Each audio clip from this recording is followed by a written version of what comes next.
All right. Well, Michael, I'm so happy to have you on the podcast. Thanks for having me. Yeah, I get to see you every day at work. And I didn't get to see this presentation that you made last year at a conference. So I thought this would be a perfect opportunity to relive this great message that you have and to learn a little bit about you and your work. Well, thanks for including me. And you missed out on the presentation. I can tell you that right now. I got a lot of compliments back at the booth. It was a great presentation. I had a great group of people that were honest and authentic and excited to have kind of I don't know, it's a tricky conversation, right? The whole title here, writing for diversity when you're not. It's kind of asking for trouble in some ways, but I think that I was lucky. I had a great group of people that were excited to have this kind of hard and difficult conversation, and um, you know that's where it comes from. I think this deep desire to get it right.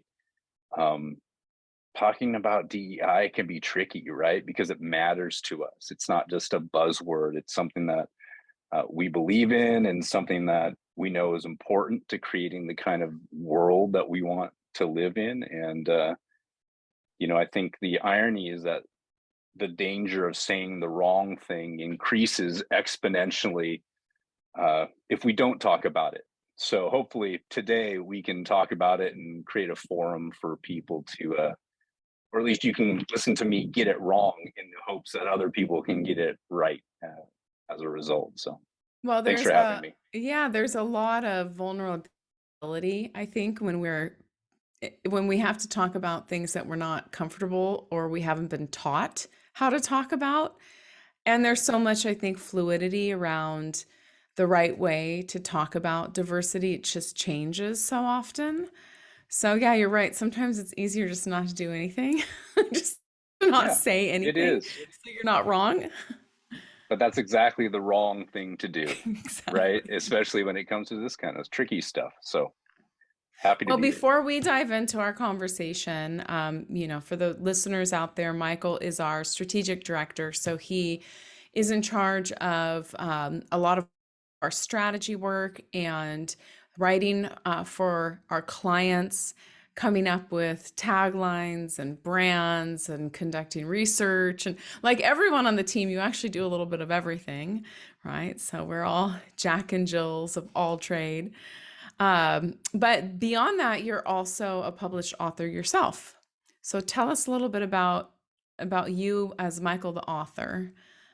Yeah, it's kind of a funny little side gig that I have going on. I'm a traditionally published children's author. I actually won an award from the American Library Association a couple years ago. This is a pretty decent award. It's called the Robert F. Seibert Med Honor, and it goes to the top 5 or 6 nonfiction children's picture books. Excuse me, the top 5 or 6 nonfiction children's books that are published in the United States in a given year. So, a fantastic honor. And the stuff that I've focused on is related or are related to this conversation. I write about musicians, and in particular, I've tried to focus, at least initially, on diverse musicians. So I have a book about Muddy Waters, the famous seminal blues musician, Carlos Santana, of course, who everyone knows, um, and a couple others that are in the works as well. But as as an author who writes about culturally diverse people, I'm very aware of kind of the dangers and pitfalls that go along with talking about people outside of your cultures, and um, aware of just the need to be sensitive and to be thoughtful about the way that we have these conversations, so that we're not, you know, perpetuating the same cultural biases that our work is trying to kind of overcome or help undo. Yeah. So how do you, when you're writing about something, about a culture or there's a cultural element to what you're writing that isn't something that you're familiar with, where do you start? I think that's a great question. And I think that you start in kind of the same place that you start with as a marketing writer who is trying to write copy to an audience that they're unfamiliar with, right? start with research. You start with looking into uh, this culture and this human being, and to try and understand them on a deep level. I think the thing to remember is that because I'm outside of a culture doesn't mean that I can't or shouldn't be writing about it. It just means that I have a greater responsibility to get it right. And I have to do my homework. I have to beware of buying into the majority culture stereotypes and biases that we've been fed since we were kids, right? And when it comes to copywriting, there are certain tactics that I think we're going to talk about here in a little bit that give us a way to kind of make sure that we're being honest and authentic in the conversations that we're having. Um, as a children's author, it's all about surrounding yourself with people who can read your books for you. We call them diversity readers or sensitivity readers. Many of the most all of the big publishing companies do that now, is they have people on staff who are paid to vet stories about different cultures to make sure that they are being fair and accurate. And these sensitivity readers don't just read books by majority culture authors who are writing about marginalized or minority cultures, but they read the books that are being written by minority authors about their minority cultures as well. Because we can all screw things up. Doesn't matter if we're insiders to a culture necessarily. There's lots of examples of this in children's publishing where books have been published that may not have been as sensitive to certain issues as they needed to be. Um, but it kind of starts with surrounding yourself, giving yourself the opportunity to do the research and dig deep, but also to surround yourself with experts who can be a frame of reference for you to help you get it right. You were talking about these people who are reading, reading books to make sure that they're culturally sensitive, that they're reflective, that there aren't stereotypes in them. I was just thinking, like, for colleges, at least for when I worked at a college, like, no one ever looked at our work. We just published it and just hoped that it was okay. And I'll never forget one campaign we worked on. A professor became upset at a photo, and it was a woman sitting down and a white man standing behind her, which we had interpreted as him assisting her in class, oh, but she had interpreted as an aggression, as an act of aggression, of coming up behind somebody and standing over them, was like an authoritative, almost abusive posture, and was a microaggression. And once that was pointed out, I was like, oh yeah, now you can't unsee it. Now in all of our work, I'm like, is there ever a man standing behind a woman? Like, we need to get that out. But Right. without having somebody from a different viewpoint and a different lens look at that, it would have just gone out in the world, and who knows, it could have offended Right. someone, or maybe it wouldn't have. But it was a good lesson, I think, to pay Great attention to lesson. things like that. And I Yeah. think a great lesson for two reasons too. One is because you have the best of intentions with your work. You are not a racist. You are not a bigot. You are not trying to perpetuate any sort of microaggression. Um, but that doesn't mean we can't do it unintentionally, and that doesn't make us bad people. It just makes us, you know, outsiders to a culture or in need of more understanding. And so having the courage to create a frame of reference, to go and ask somebody else for direction, I think is part of one of the big steps here for people, is to understand that as professionals, um, we get it wrong, right? We can get it wrong. That the way that you set yourself up to get it right is by surrounding yourself with people who can help guide you. And you avoided getting it wrong in a big way by kind of vetting that image with somebody who could help you or provide perspective, and I think that's a great lesson. So, conversations and research, a very good way to start I mean, really anything, whether or not you're writing about another culture or trying to include diversity in your writing. I mean, really in anything you're doing when it comes to writing and marketing, you should be having conversations. But it just seems like there's something really difficult about this particular conversation. Yeah, I think that you're right. I think we're all scared of getting it wrong. Yeah. And I think it kind of shuts the conversation down. But you have to risk getting it wrong to get it right. There's a fundamental lesson in creativity there is you kind of have to stumble your way 2 steps forward, 1 step back. But hopefully, again, if you're surrounded by the people who can help kind of guide you, you can get it wrong less or without hurting anybody initially as you move forward. So, beyond those conversations and initial research, what are some of your other kind of tips and tricks for people?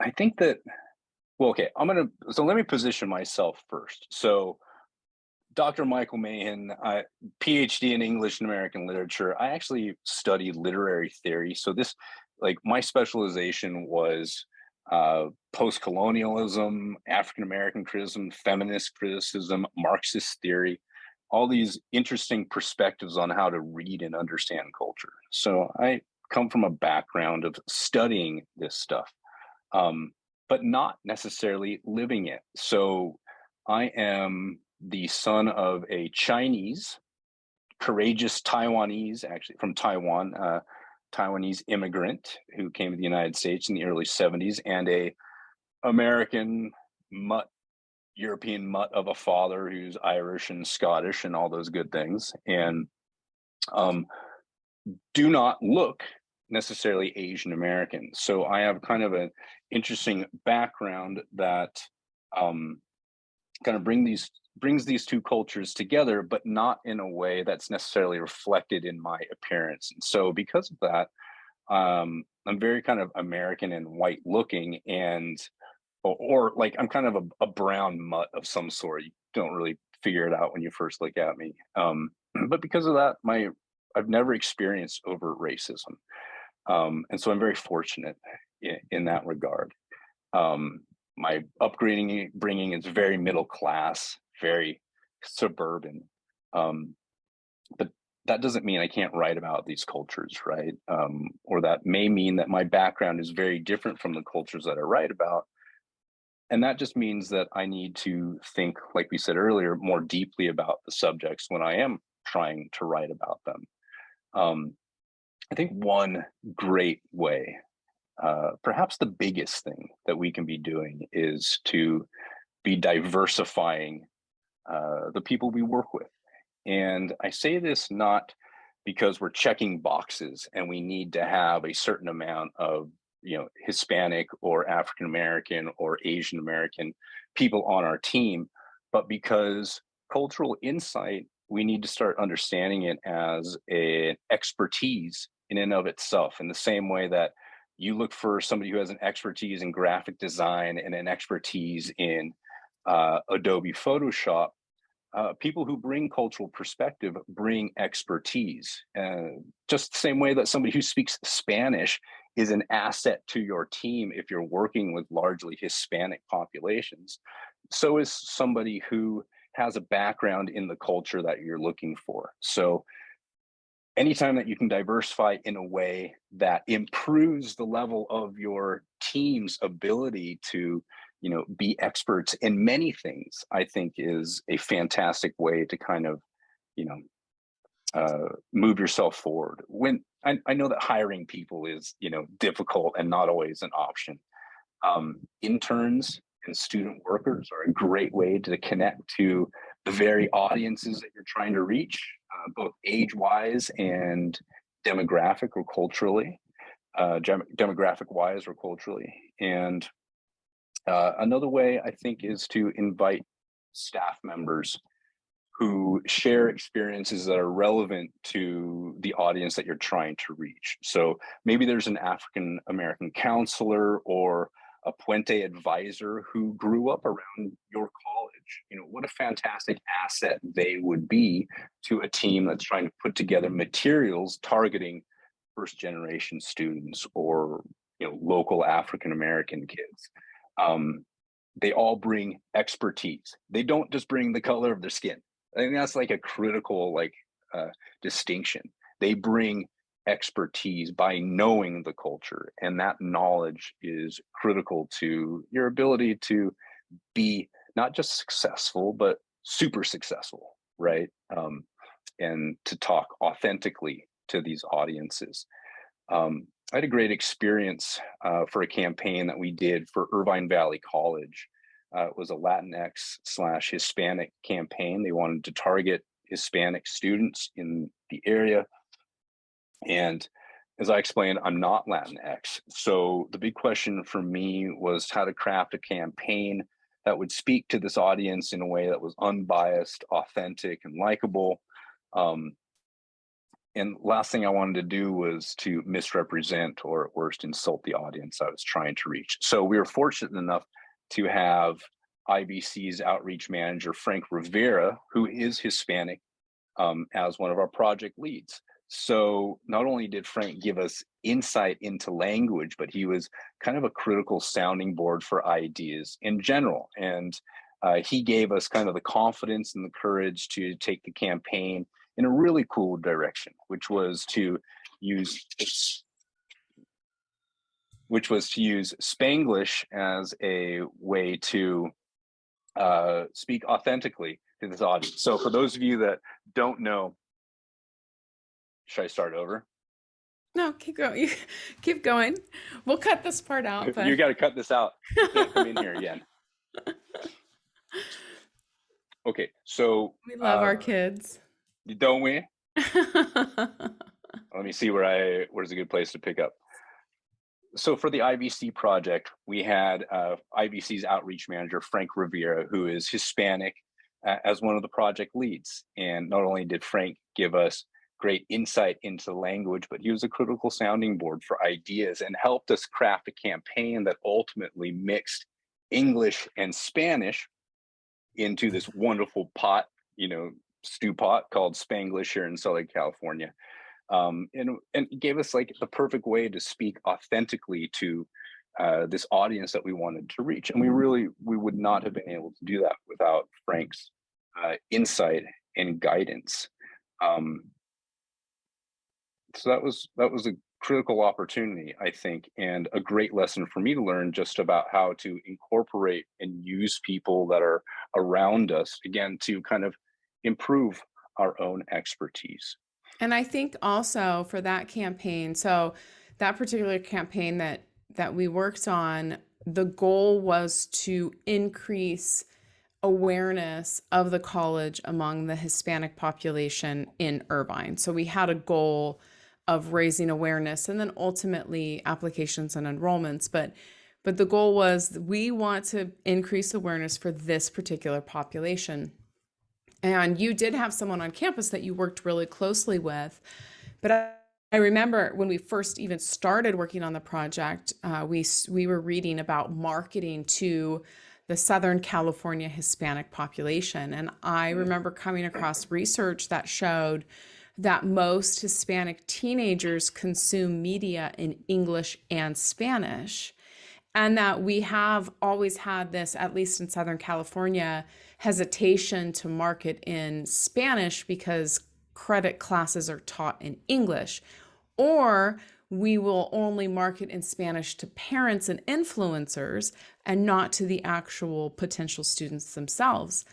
But research has shown that these students are speaking English and Spanish, and in many ways they're intertwining them. They're speaking them at the same time.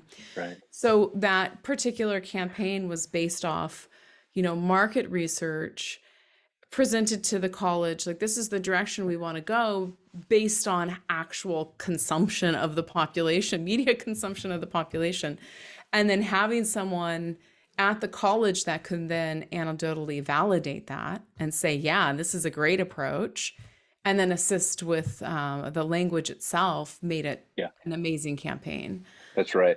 I want to get back to this research idea, but one cool thing that having Frank, one of the many cool things is, like you said, someone to anecdotally vet it, but he helped us with the language in a way that allowed us to bring in regional Spanish idioms that I'm not familiar with, Right. and but that are characteristic of his time and place and culture, and we were able to integrate those. He actually took some of our campaign copy home and was speaking to his wife about some of our phrases and taglines, and his wife had insight into using certain kinds of phrases and idioms. So that was a fantastic like addition. Just it just made things better. You can get things so good, but having something extra like that really can make the difference between a campaign that fizzles and a campaign that drives tremendous traffic, like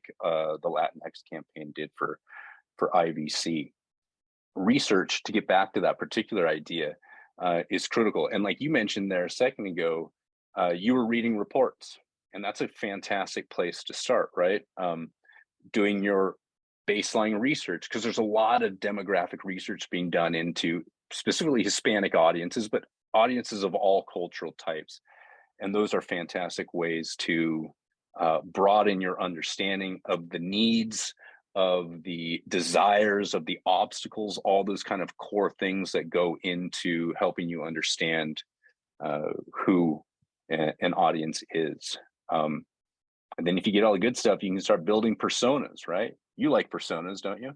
Oh yeah, I love them, and I found that when we put together a marketing plan, the personas excite people more than the plan itself because we'll look at the data from a college and then we'll ask who do you want to target? Like, one of the problems I think with community colleges is that we just try to please everybody. Like, we just everything to everybody, And when you're everything to everybody, it's really hard to speak to certain populations the way that they want to hear from you.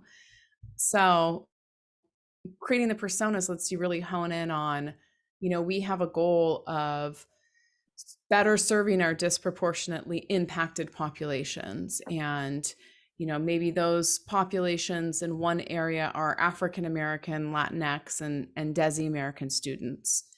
So now let's create persona for each one of those groups. What's important to the people within these groups? Where do they consume their media? What do they want to hear? What's the value propositions that would be the most persuasive to them? That work up front then helps you build the tactics of your campaign.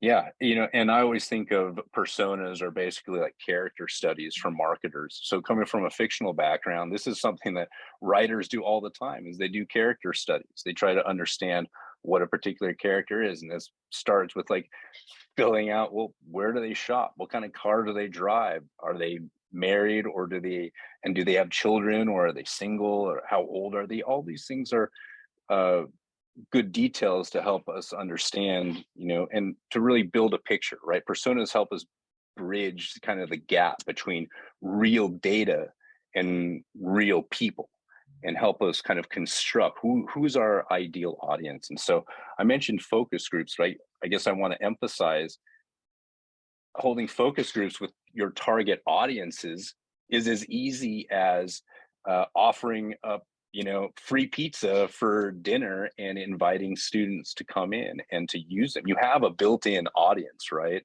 At community colleges, those are the people you're trying to reach. You should be talking to them, not just for like cultural perspectives, but in general to understand, to make sure that your marketing is reaching who it's supposed to reach. But combining then that you have this, we've done our big research, we've read the big, California community college reports, from the chancellor's office. You temper that with focus groups into your audiences. You talk to them, you talk to real people, and those, all together can build some really insightful and useful personas. What's nice is that a persona, you don't have to go back and read the research report all over again. You can go to your list of personas after you've done them, if you've done them well, and they become this kind of gift that keeps on giving, that helps you kind of just a reminder. We have so much stuff going on. It's so hard to remember, all these different things and all these moving parts with all your campaigns and the kind of institutional work you have to do. Having personas as a reference point is, I think, a fantastic um, place to start for sure. Yeah, we just wrapped up a year-long project with Miracosta College, a college I used to work at, where we developed a sub-brand for their continuing education classes. And we held focus groups. And you talked about pizza, so we did them virtually, and we offered $25 Visa gift card, and we had like 100 people sign up. I had to.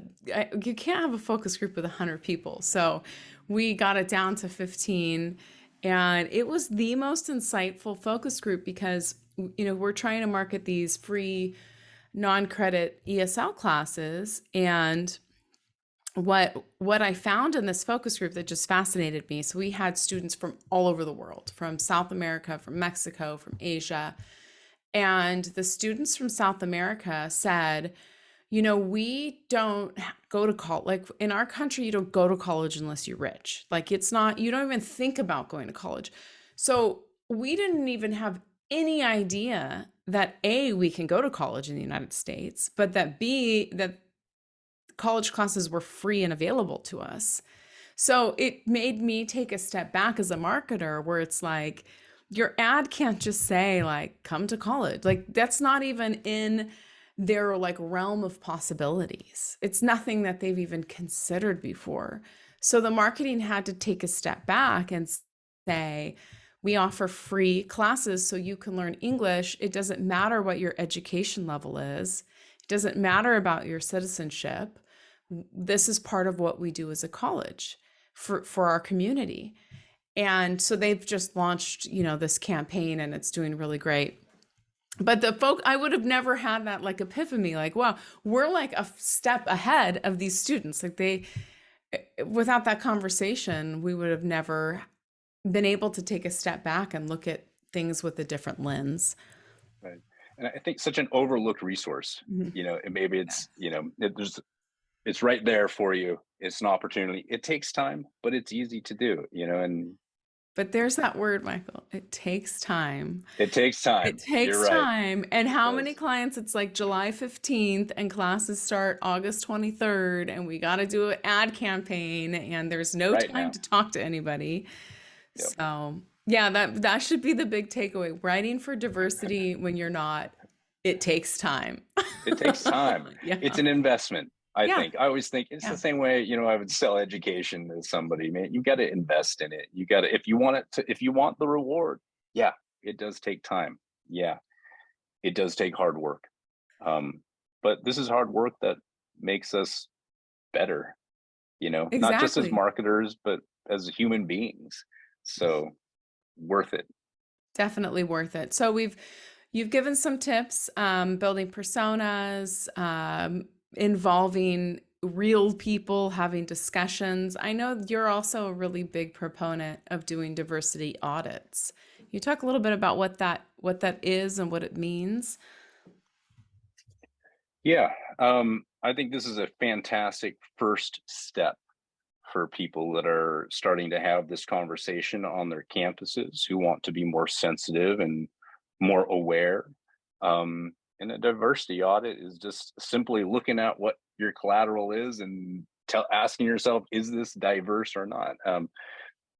The general rule of thumb I look for is that your materials should generally reflect the demographics of your community college.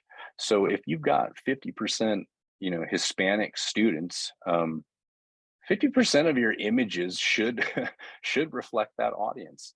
Um, and diversity audit goes for not only checking out your images, and making sure, like your example from earlier about the white man standing behind the woman. When you do a search on Shutterstock for kind of stock photos, they typically come up with a very similar format in which, like, a white or Anglo you know, looking European person is centered or foregrounded, and then you have the kind of diverse people around them in the background, which is great for some images, but not all of them. And I think a diversity audit helps you kind of get that into under control and put that in perspective. It's very easy to lose track of all the collateral you create because there's so much stuff that comes in and goes out, and many of it, maybe you have departments that are building their own stuff, and you have that kind of chaos of communication going on, which is so kind of typical at our community colleges. Sitting down and taking uh, the time to kind of collect what you've been creating and to look through it is just a very simple way to say, hey, are we doing a good job of representing and speaking to our diverse audiences? Many campuses now have DEI officers and directors whose job is to do stuff like this. And if you don't have time, ask them for guidance, or at least, seek their input and participation. Um, I think in addition to looking at the way that your collateral represents people, I think it's important to think also, to make sure that you're not just featuring diverse students, but a diversity of stories.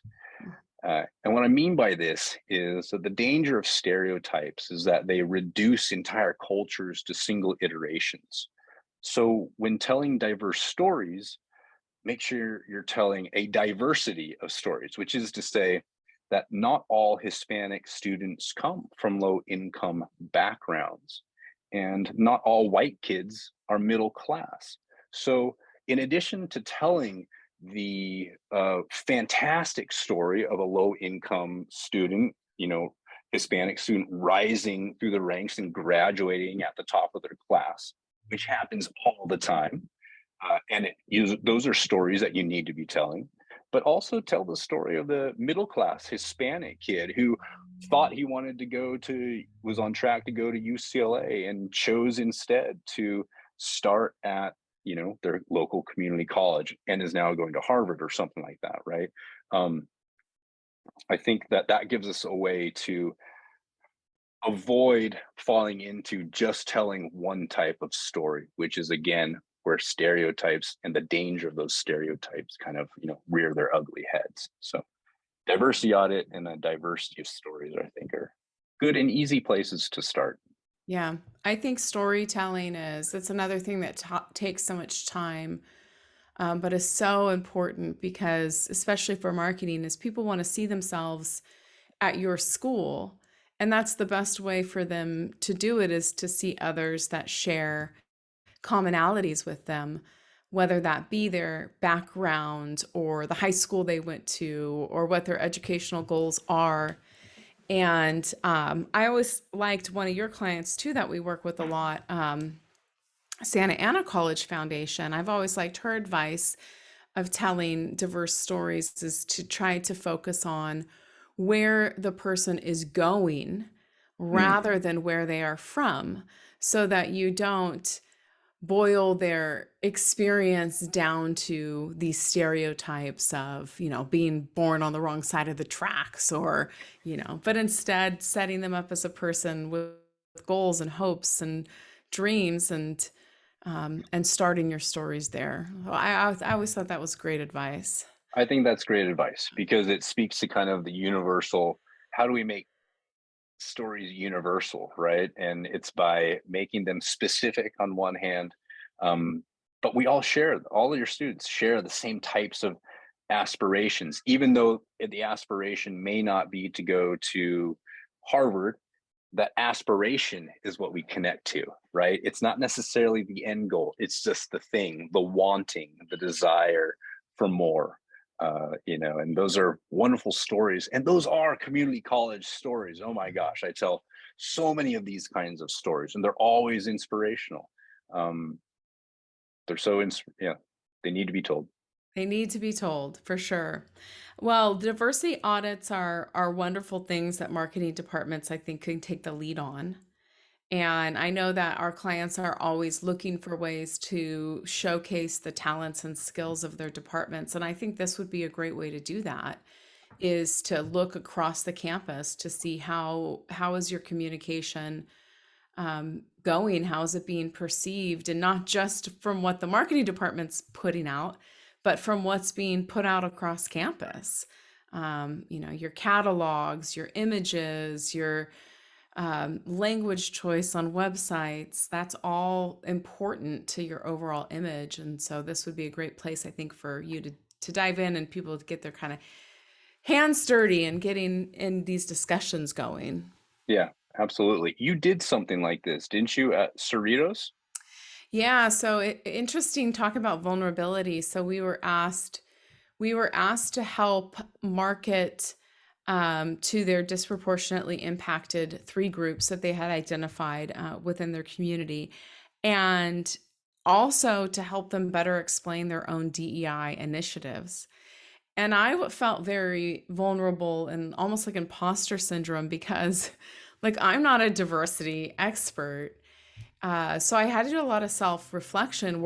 I was working with the DEI committee, and so I came to them the first day and I said, you've hired myself and my firm to help you with marketing and communications. We are not diversity experts. I am not an expert in these three disproportionately impacted groups, but I can help you learn how to best communicate and get you positioned for success. So I was really happy that I said that because it was really weighing on me getting in this meeting with these people who are experts. I mean, they're like, this is what they do for a living, and I am not part of that community. So I think that was a great way to start the conversation. And then we did focus groups, and we came up with with a campaign, and I loved it, and it did really well, and some specific collateral. But I think what we did that was the most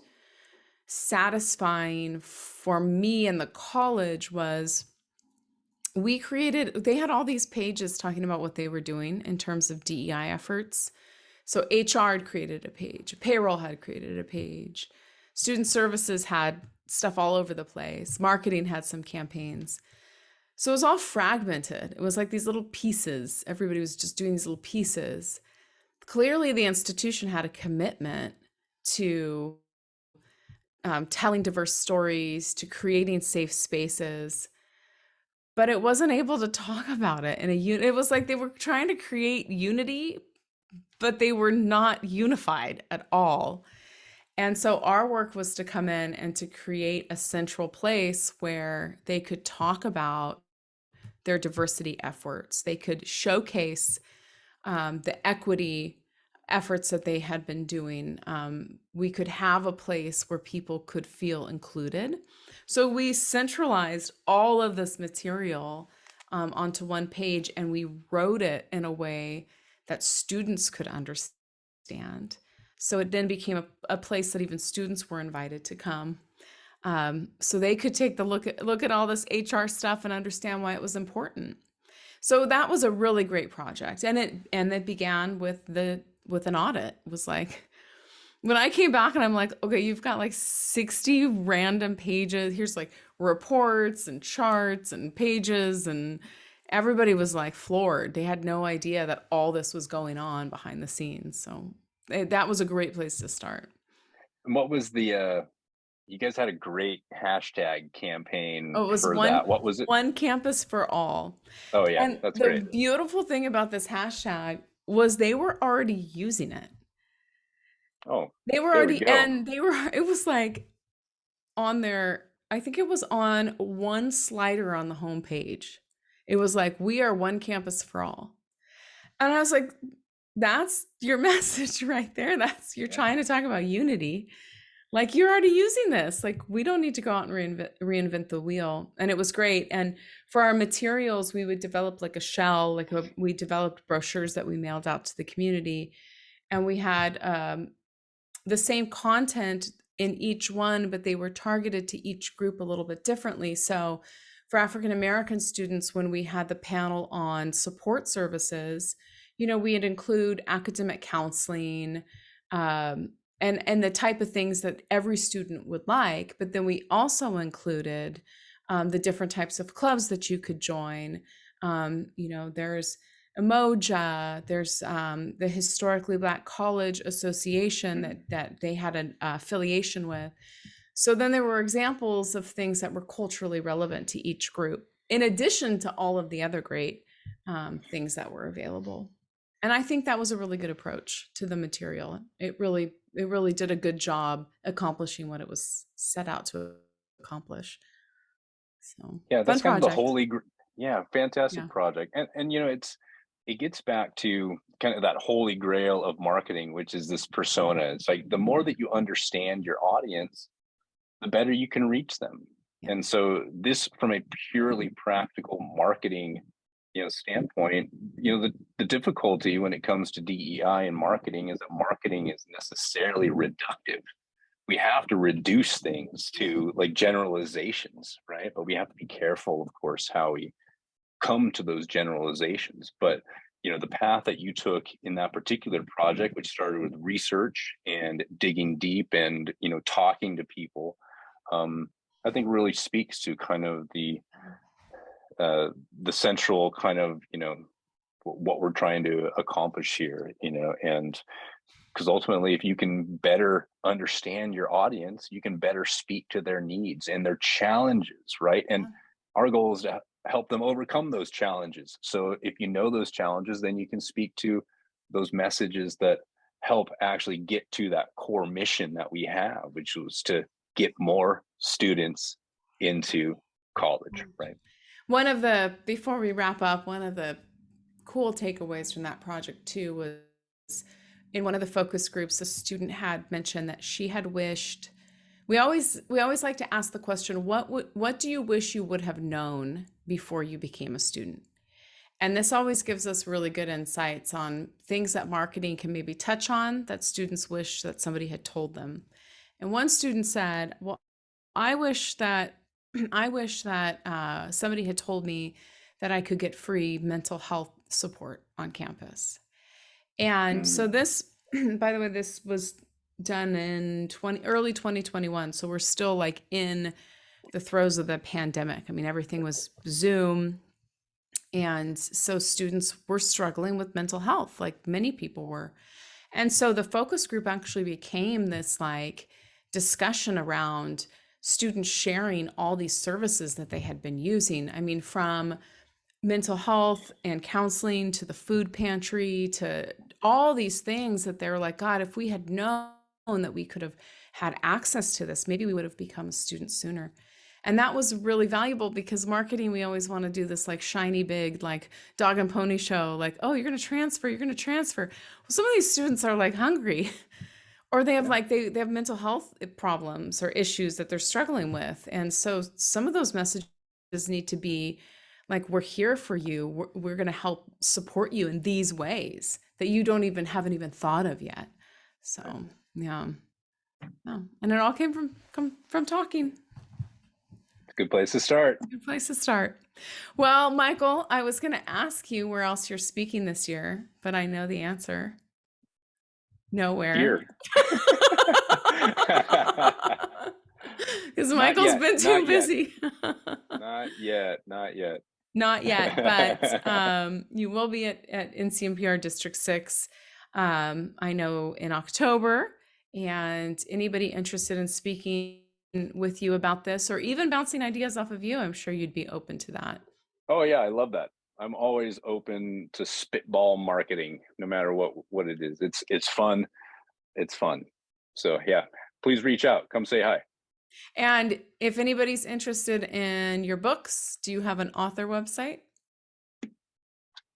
It's called Amazon.com. Am I allowed to make a shameless promotional Of pitch? You can course. literally type my name into Amazon and it'll come up with all my books. So Michael Mahin, Mahin.